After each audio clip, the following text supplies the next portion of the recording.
Mane ang among karang aparador. Ano ang tawag nila? Lansina. Lansina sa akong lola.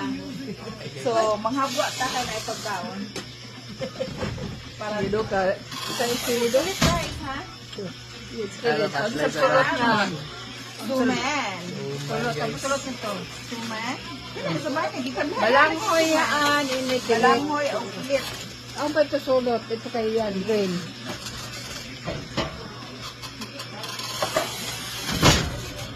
And we have sulot. Yes.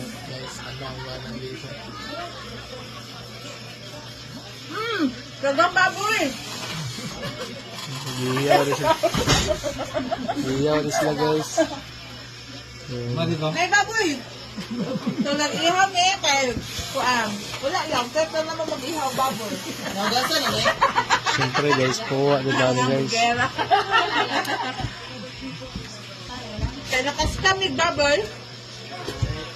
Nakaskamig baboy sa akong auntie. Nga barato lang tiyata. So, nag-ihaw niya. Pagsabaw daw mo sa itong panayapon. Dapat ang kilo di dali ba kay